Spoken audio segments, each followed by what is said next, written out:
کہ ایک تو لنگی آتی سل دی جاتی ہے بیچ میں، اور دوسری کیا ہوتی ہے؟ کھلی لنگی جب آدمی چلتا ہے تو پنڈلیاں نظر آ ہی جاتی ہیں. اور بھی کچھ لوگ فیشن میں آ کر کے اٹھا کے کندھے پر رکھ لیتے ہیں. ہاں تو نہیں، اس کے علاوہ اور لوگ وہ تو دونوں مانگتے ہیں. اور ایک سمجھ گیا.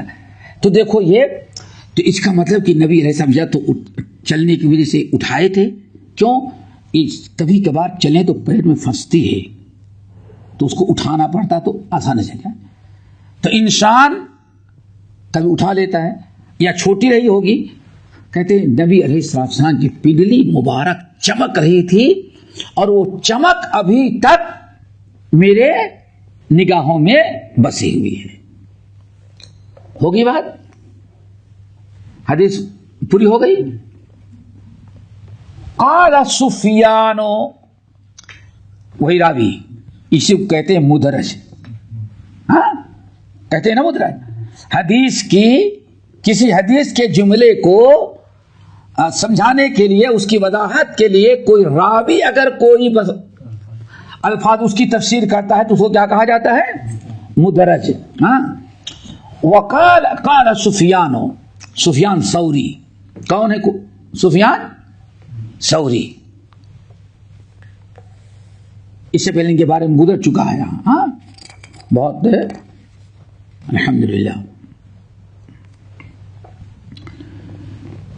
ان کا خیال ہے سفیان ثوری کہتے ہیں اوراہو حبرتن،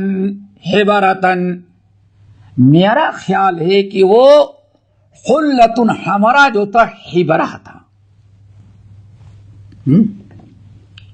کیا تھا؟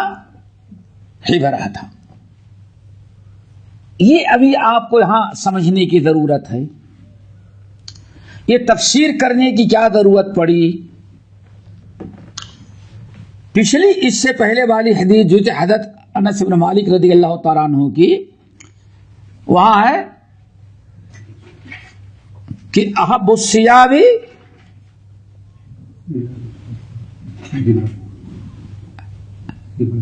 حبرہ.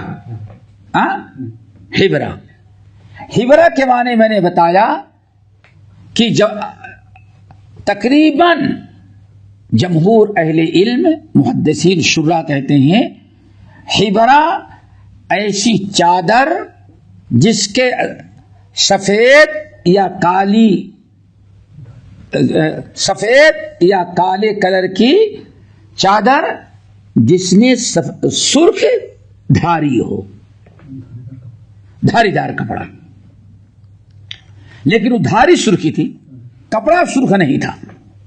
سمجھو پہلے، کپڑا سرخ نہیں تھا بلکہ کیا تھا؟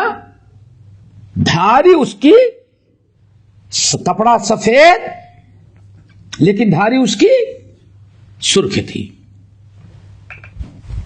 ہو گئی بات ہے. یہ پہلی حدیث میں. یہاں دوسری حدیث میں ابو جحیفہ رضی اللہ تعالیٰ عنہ کہتے ہیں ہم نے آپ کے جسم مبارک پر حلۃ حمرا دیکھا. حبرہ نہیں ہے، کیا ہے؟ حمرا کے معنی سرخ. ہم نے دیکھا کہ آپ ایک سرخ کلر کا جوڑا پہنے ہوئے تھے. ٹھیک ہے نا؟ سرخ کلر کا جوڑا آپ پہنے ہوئے تھے. اب اگر یہ سرخ کلر کا جوڑا پہنے ہوئے تھے تو اس حدیث کے مخالف پڑ جاتا ہے جس حدیث میں اللہ کے رسول نے سرخ کپڑا پہننے سے منع کیا ہے. تو پھر آپ کیسے پہنے تھے؟ یہ ٹکراؤ ہوتا ہے. تو اسی لیے سفیان ثوری رحمت اللہ علیہ دونوں حدیثوں میں تطبیق اور جمع کی شکل پیدا کرنے کے لیے کہہ رہے ہیں حلۃ حمرا. جو ابو جحیفہ کی حدیث میں آیا ہے، میں کہتا ہوں کہ وہ سرخ نہیں تھا بلکہ حبری جوڑا تھا. کیا تھا؟ حبرہ نا، حبری جوڑا تھا. تو اب نتیجہ کیا نکلے گا کہ وہ سرخ نہیں تھا، سرخ دھاری والا جوڑا تھا. ہو گئی بات؟ یہیں سے تقریباً اکثر اہل علم نے، اکثر علماء بلکہ جمہور کا خیال یہ ہے کہ مردوں کے لیے سرخ کپڑا پہننا درست نہیں ہے. لیکن سرخ دو قسم کا، ایک خالص سرخ اور ایک ملاوٹی. خالص سرخ کپڑا انسان کے لیے پہننا جائز نہیں ہے. سرخ چاہے نیچے کو ہو جا اوپر کو. آ گئی بات سمجھ میں؟ لیکن اگر کپڑا کسی اور کلر کا ہے لیکن اس میں سفید دھاری یا لائن لگی ہوئی ہے تو اس کے پہننے میں کوئی مذاکرہ، کوئی حرج نہیں، چونکہ اللہ کے رسول نے پہنا. تو جن حدیثوں میں ممانعت آئی ہے ان حدیثوں میں خالص سرخ کپڑے کا بیان ہے، اور جن حدیثوں میں اللہ کے نبی علیہ السلام سے جدے ارے حلتن ہمرا پہننے کا ثبوت ملتا ہے وہاں خالص سرخ نہیں تھا بلکہ دھاری دار تھا. اسی لیے حافظ ابن القیم اور بہت سارے اہل علم نے کہا کہ آپ کا جو جوڑا تھا یہ حلہ یعنی ہمرا نہیں تھا، سرخ دھاری والا تھا. اس کا ترجمہ کیا کریں گے ہم نے دیکھا کہ نبی علیہ السلام کے بدن مبارک پر ایک سرخ دھاری والا جوڑا آپ کے بدن پر دیکھ. ہو گئی بات؟ اور اگر آج سمجھنا ہو سرخ تو سعودی قطرہ نہیں دیکھیں. سرخ قطرہ جو ہوتا ہے جائز ہو کہ ناجائز؟ سرخ پورا نہیں ہے، ڈیزائن جو ہے وہ سرخ ہے یعنی مکس ہے وہ.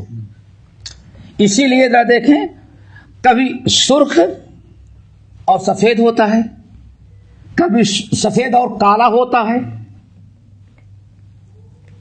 اور کبھی سفید اور گلابی، یعنی وہ ڈیزائن جو بنی ہوئی ہے اسی کئی قسم کی ہوتی ہیں. تو یہ شماخ ہمارا جو کہتے ہیں اس کے پہننے میں کوئی مذاکرہ، کوئی حرج نہیں ہوگا. کیوں؟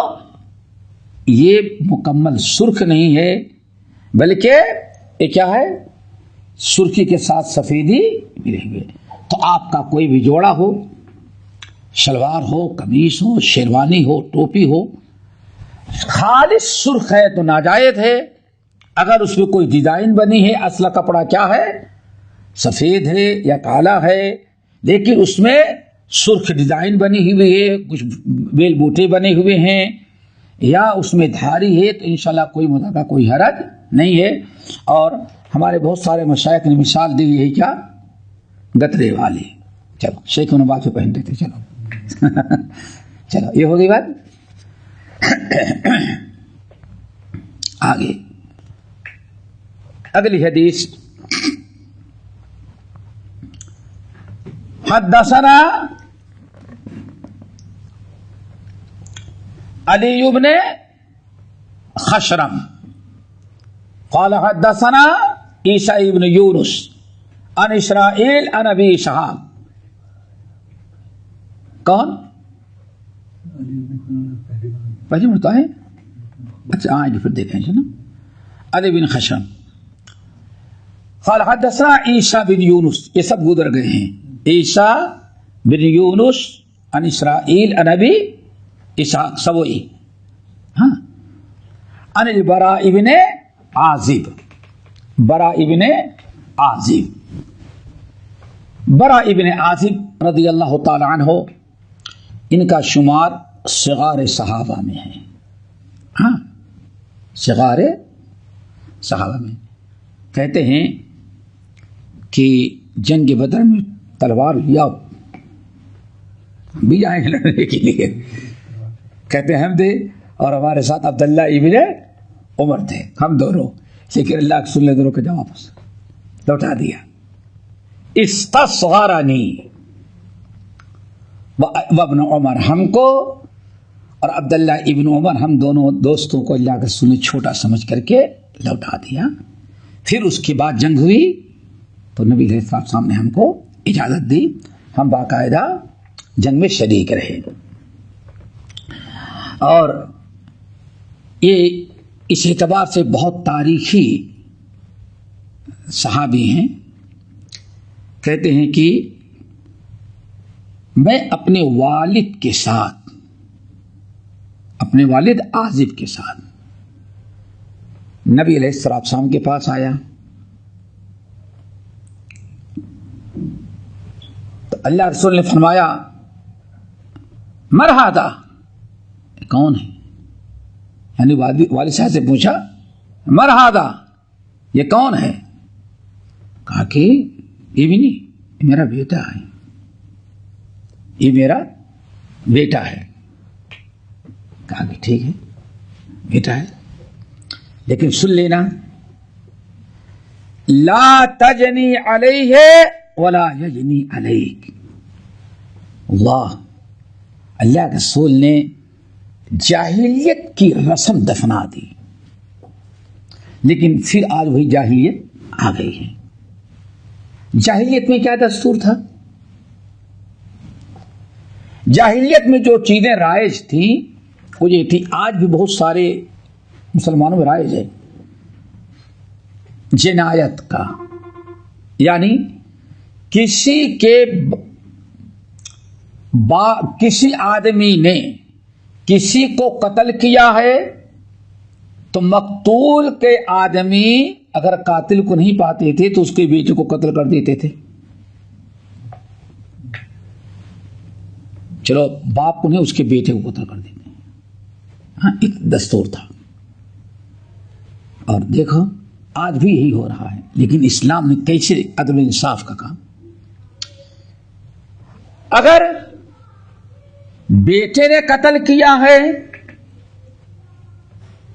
اور بیٹا ہاتھ نہیں لگ رہا ہے, قاتل بیٹا, تو مقتول کے ورثہ کس کو قتل کر دیتے تھے؟ باپ کو. ایک عام سی رسم جاہلیت عرب میں رائج تھی. نبی علیہ السلام نے فرمایا خبردار, یہ تمہارا بیٹا ہے, نہ تم اس کے بدلے تم کو سزا دی جائے گی, کبھی ایسا نہیں کرنا. سمجھے؟ یعنی تم اگر کبھی جرم کرو گے تو تمہارے جرم کی سزا یہ بیٹا نہیں بھگتے گا, اور اگر بیٹا کیا ہے تو باپ نہیں بھگتے گا. مجرم کو سزا دی جائے گی, مجرم کی کسی رشتہ دار کو سزا نہیں دی جائے گی. کیا خالی یہ اسلام ہے نا. اور خبیب بن عدی کا واقعہ صحیح بخاری کے یاد, صحابی کرام نے عمل کیسے کی. لا یجنی علیک, یہ بیٹا ہے تمہارا, لیکن تمہارے جرم کی سزا تمہیں کو بھگتنی ہوگی, کبھی بیٹا کو نہیں دی جائے گی, اور بیٹے کی سزا آپ کو نہیں دی جائے گی. ہر آدمی اپنی سزا کا ذمہ دار ہوگا. آپ اگر غور کریں گے خبیب بن عدی رضی اللہ تعالیٰ عنہ کے واقعے میں یاد پڑ گئے نا, بخاری کی روایت, جب کفار مکہ نے گرفتار کیا اور پتا چلا کہ ہاں میرے باپ کا قاتل یہ ہے, تو فیصلہ کر لیا کہ اس کو قتل کریں گے. لے گئے جس کے باپ کو انہوں نے قتل کیا تھا, قتل جنگ میں مارا تھا, تو اپنے گھر میں ایک کمرہ میں بند کر دیا ان کو, ایک کمرے میں بند رکھا تھا ان کو. عورت جو تھی بیوی, اس کو کہا تھا اس کو بھوکا پیاسا نہیں کھانا دینا, لیکن ابھی پھر فیصلہ کریں گے چونکہ گردن مارنی ہے اس کو, تو پوری مکی کی کمیٹی, تو جب فیصلہ ہوگا اس کی گردن ماریں گے اس کو, لیکن کھلاؤ پلاؤ اس کو، بھوکا نہیں رکھو۔ اور عورت بیچاری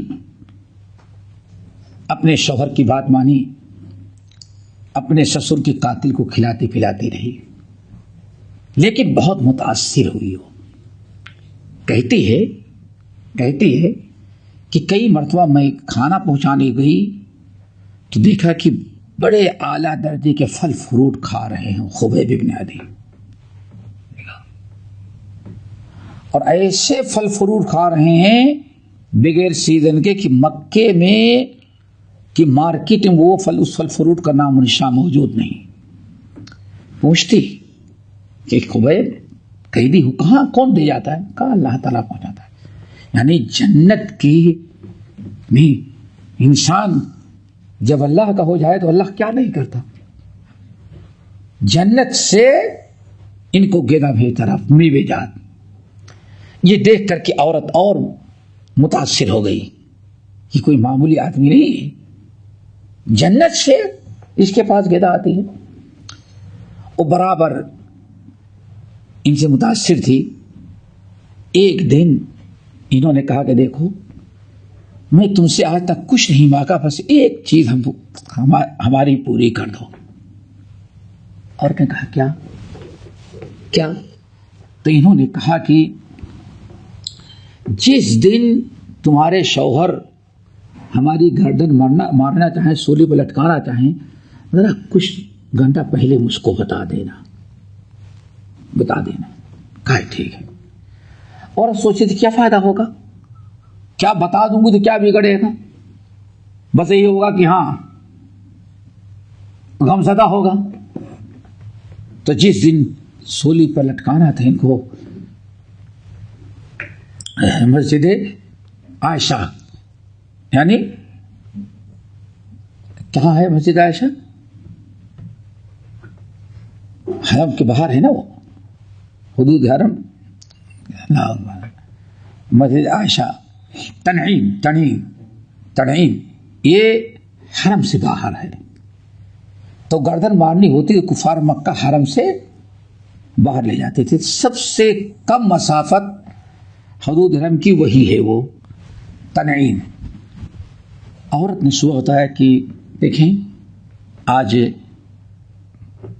آپ کا آخری وقت ہے، آج فیصلہ ہو گیا، آج آپ کی گردن ماری جائے گی۔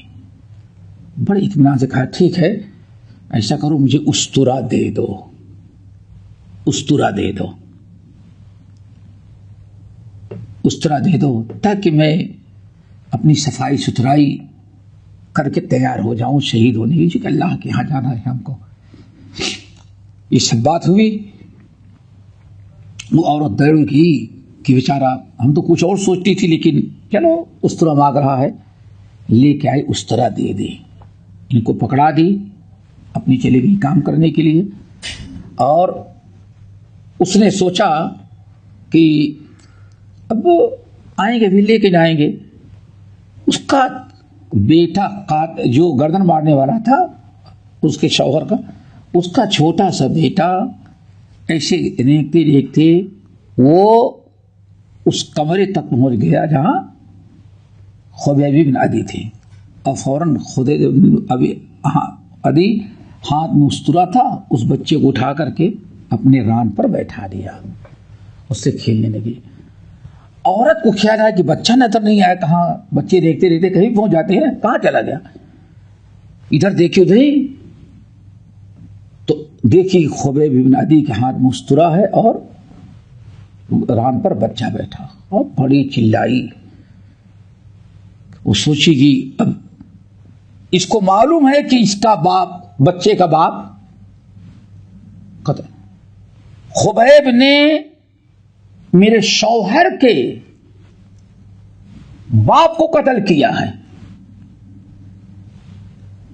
اور آج اس کے بدلے خبیب کی گردن مار رہا ہے، تو اس کا بیٹا خبیب کے ہاتھ میں ہے، خبیب کے ہاتھ میں استرا ہے، خبیب کہاں چھوڑیں گے، قتل کر دیں گے۔ بڑے زور سے چلائی تو حضرت خبیب نے کہا کیا تم اس بات ڈرتی ہو کہ میں تمہارے بچے کو قتل کر دوں گا؟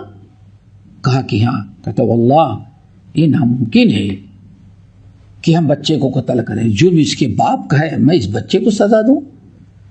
ہمارے نبی نے ہم کو اس طرح کی تعلیم نہیں دی ہے، سمجھ گئے نا؟ میں اس کو قتل نہیں کروں گا، یہ بچہ لے لو۔ دیکھو یہ جاہلیت میں کی رسم اللہ کے رسول نے مٹایا اور صحابہ نے عمل کر کے دکھایا، سمجھ گئے نا؟ تو ضرورت اس بات کی ہوتی کہ جاہلیت کی ساری چیزیں مٹائی گئی ہیں، ان کو ہم لوگ دوبارہ لانے کی کوشش نہ کریں، لیکن تقریباً ساری چیزیں خود مسلمانوں نے آج وہ واپس لائے، اور ایک نام نہاد مسلمانوں کا اور کچھ دعات ایسے ہیں نعوذ باللہ وہ جاہلیت کی ساری چیزیں پھر دوبارہ لانا چاہتے ہیں۔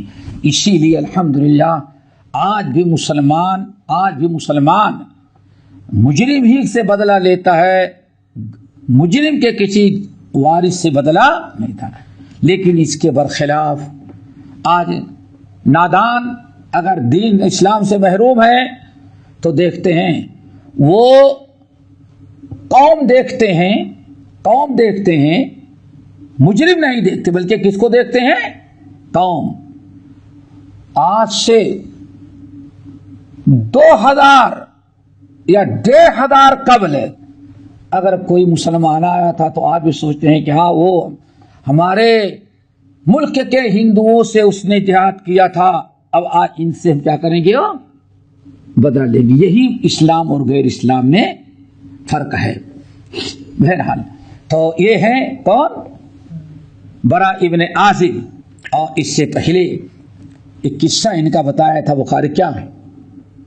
ابو بکر صدیق کا یاد پڑ گیا نا؟ صدیق اکبر نے ان کے باپ عازب سے اونٹ خریدا، اونٹ خریدنے کے بعد دیکھو حدیث حاصل کرنے کا شوق کرنے کے کہ ایسا کرو، یہ آپ کا بیٹا ہے نا، بڑا اس کو کہہ دو اونٹ پہنچا دے۔ کہا کہ نہیں، کہا وہ کیسے؟ کہا کہ ہجرت والا واقعہ آپ بتا دیں تب میں اپنے بیٹے، اللہ اکبر، حدیث حاصل کرنے کا شوق، مزدوری مانگتے، یہ مانگتے وہ مانگتے، اللہ اکبر، تو آپ دے دیں اس کے بعد ہم دیں گے۔ صدیق اکبر نے پوری حدیث بیان کر دی تو عاصم نے اپنے بیٹی برا کو کھا لو اور لے جا اس کو پہنچاؤ، اور واقعی ہے خال اس قوم میں اب تک نظر آتے ہیں، وہ کرتے ہیں اشکے سحرگاہی سے جو ظالم وضو۔ مجھے یاد ہے پہلی مرتبہ، سب سے پہلی مرتبہ کلکتہ کی مسجد بڑی مشہور ہے، تاتی باغ کی مسجد، تاتی باغ، جاؤ کبھی دیکھو، یہ تمہارے اسلاف کی یادگار ہے۔ کسی ایک پنجابی الحمدللہ سنت متبع سنت ان کو ہدایت ملی، کتاب و سنت پر آ گئے، شرک بدعت سے توبہ کیے، سمجھ گئے نا؟ تو اس وقت کلکتہ ہی راجدھانی تھا، پورے انڈیا کا سب سے بڑا صدر مقام، بلکہ لندن کے بعد وہ سمجھا جاتا تھا کلکتہ، پورے لندن کے بعد وہ سب سے بڑی سٹی اور خوشنما سٹی سمجھی جاتی تھی۔ تو انہوں نے آ کر کے یہ باغ خریدا، زمین خریدی، زمین خریدنے کے بعد 300 مکان بنائے، ایک لائبریری بنائی اور بیچ میں مسجد بنائی، اور پھر جتنے کتاب و سنت پر چلنے والے لوگ تھے سب کو لالا کر کے کلکتہ میں آباد کیا۔ ایک بہت تاریخی چیز ہے، اس کو وہاں جا کر کے دیکھو، پورا محلہ ٹیلر ہوگا تب بھی وہی ہے، موچی ہوگا جب بھی وہی ہے، ماشاءاللہ۔ یہ تاتی باغ، تو پہلی مرتبہ جب تاتی باغ میں ہم خطبہ دیے تو کھانے کا انتظام کہیں دور رکھا ہوا تھا، اللہ تعالیٰ اور لوگوں کو اسے توفیق دے، تو گاڑی میں بیٹھائے لے کے گئے، بڑا ہی ہائی فائی علاقہ سمجھ میں آتا تھا، بڑے بڑے ولی، بڑی بڑی فلے، گاڑی پارکنگ کرنے کے بعد اوپر لے گئے تو ایسے بڑا سا ہال بنایا تھا، فلیٹوں میں ہوتا بڑا سا ہال بنایا تھا، اور وہاں سب بچھایا گیا ہے اور کرسی لگی ہوئی ہیں، اور بیچ میں ہماری کرسی رکھ دی، سمجھے نا، اور ایسے سامنے عورتوں کو بیٹھا دیا ایک سائڈ میں۔ کہا مولانا صاحب بات اصل ہے، ہم نے کھانے کی دعوت دی لیکن ہم کھانا نہیں کھلاتے جب تک کہ عالم سے کوئی درس نہ دلوا لے، حدیثیں نہ سن لے۔ دیکھو خالص قوم میں. میں نے کہا بڑی خوشی کی بات ہے. تو میں نے تھوڑی دیر درس دیا, خوش ہوئے, تو میں نے بڑی دعائیں کی, اور آج تک واقعی وہ ان کا طریقہ بہت اچھا لگا. ایسے نہیں کہ ہاں نہیں کھانا کھلاؤں گا, نہیں, ہم چاہتے ہیں کہ کھانا کھانے کے پہلے کیا تھوڑا سا یہ ہم نے تو خطبہ سن لیا, یہاں اور سن لیں گے, اور یہاں عورتیں گھر کی وہ بھی دین کی باتیں سن لیں گے. یہ شوق و جذبہ ہوتا ہے, سمجھ گئے نا. خالص قوم میں اب تک نظر آتے ہیں, وہ کرتے ہیں اشکے سحرگاہی سے جو ظالم وضو. اللہ تعالیٰ ایسے بہت اور لوگوں کو توفیق دے. ابو بکر صدیق رضی اللہ تعالیٰ عنہ کی سنت ہے عازب کی. ابو بکر پہلے تم ہجرت والا کو واقعہ سنا دو ہم کو, تم نے, کیونکہ تم ساتھ تھے, پھر ہم تمہارا اونٹ اپنے بیٹی سے پہنچوا دیں گے. یہی کہتے ہیں ما رأیت احدا, اب حدیث کا ترجمہ دیکھیں, ما رأیت احدا من الناس احسن فی حلۃ حمراء من رسول اللہ صلی اللہ علیہ وسلم ان کانت جمته لتضرب قریبا من منکبیہ. اس سے پہلے حدیث کچھ حصہ گزر بھی چکا ہے جب آپ کے بالوں کا تذکرہ تھا. تو برا بن عازب کہتے ہیں میں نے بہت لوگوں کو سرخ جوڑا پہنتے ہوئے دیکھا, لیکن جس قدر نبی کے جسم مبارک پر جچ رہا تھا, اچھا لگ رہا تھا, آج تک یہ حلۃ الحمراء کسی اور کے بدن پر اتنا اچھا لگا ہی نہیں. اس کا مطلب کہ بہت سارے لوگ پہنتے تھے. کیوں؟ دیکھو, ما رأیت احدا من الناس فی حلۃ حمراء, ہم نے بہت سارے لوگوں کو حلۃ حمراء, حلۃ حمراء کا ترجمہ کیا ہوگا؟ حبرہ. ہاں اللہ نے کہا حبرہ. ہم نے دیکھا بہت سارے لوگوں کو حلۃ الحمراء میں دیکھا, لیکن نبی علیہ الصلوۃ والسلام کو جب حلے میں دیکھا تو اس وقت آپ کتنے خوبصورت لگ رہے تھے, اور آپ پر وہ کپڑا کتنا خوبصورت بن گیا تھا. ہم نے کسی اور کے بدن پر ایسے جچتا ہوا نہیں دیکھا. اس حدیث کو بھی یہاں ثابت کرنے کا مقصد ہے کہ نبی علیہ الصلوۃ والسلام یمنی سرخ دھاری دار چادر یا آپ جوڑا کہیں نبی علیہ الصلوۃ والسلام استعمال کرتے رہے.